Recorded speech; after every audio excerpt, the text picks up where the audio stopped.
we all are interconnected. We all are interconnected at some level, right? It could be like not everything. So we have 50 trillion cells.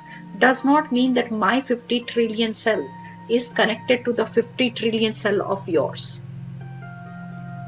But that 50 trillion cells of mine is like maybe one point is connected to me, but all of us are connected to a different level, a higher, much higher dimension.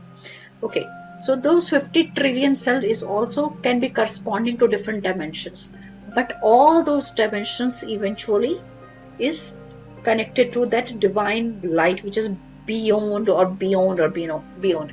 Even like Shiva meditate upon it. So when we look at the picture of Shiva and Shiva is sitting meditating, what he is meditating upon? Is Shiva meditating upon his mind? So Shiva is meditating upon the space between two different manifested items. So there is two aspects to any manifestation. One is Sakar, one is Nirakar. Sakar means something that you can see me. So you see me in that form. So this is my Sakar form, means like it is something which is manifested. So a particle is manifested. But between that particle, like a particle is vibrating, right?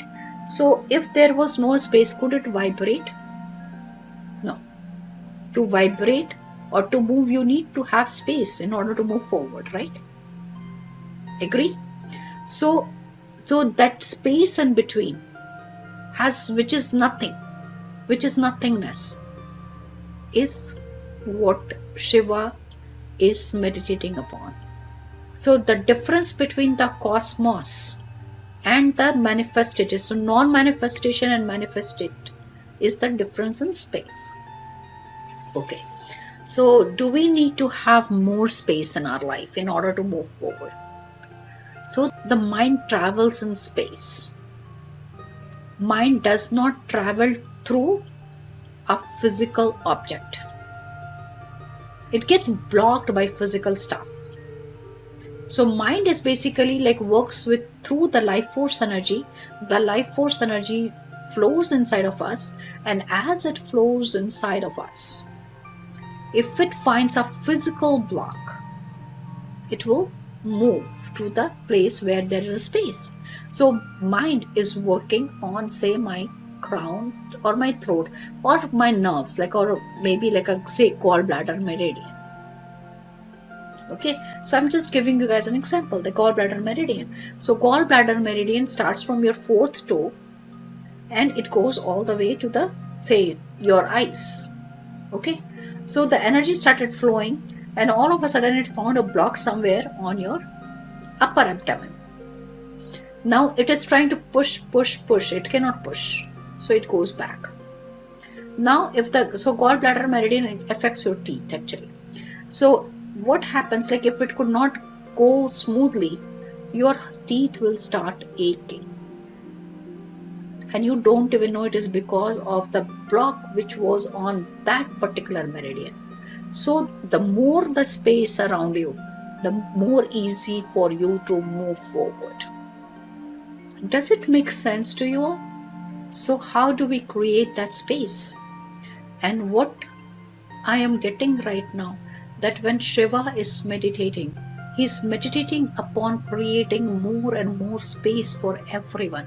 Because like universe is infinite, you can grow as much as possible, right? You can keep growing, right? And universe can get like as big as it can. There's no limitation to it. So why would we limit ourselves when we are the part of that limitless universe?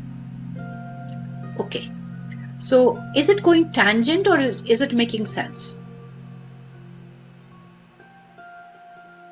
It's making sense, right? That we can create as much space.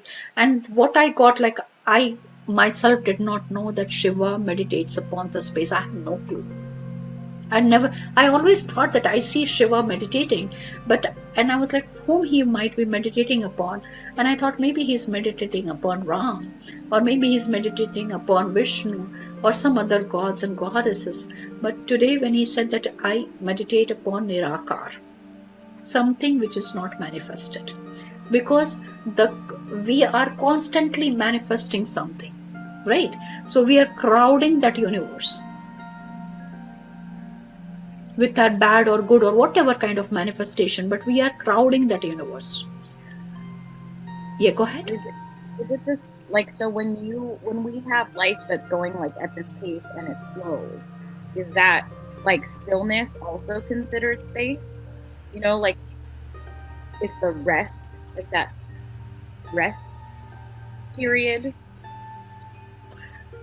Rest period is just like holding that one space. It is not, if it's not moving, but at least it is still, rest is also holding space. Like action, inaction and reaction all hold space. I'm doing nothing, so I'm just sitting at one place, so I'm just taking this much space. But as I start moving, I need, like, okay, I need to go from here to here, so I need that path clear in order for me to go from A to B, right? So what I heard right now was that is where we need to focus on. So the more we create space around our manifestation, the more we grow.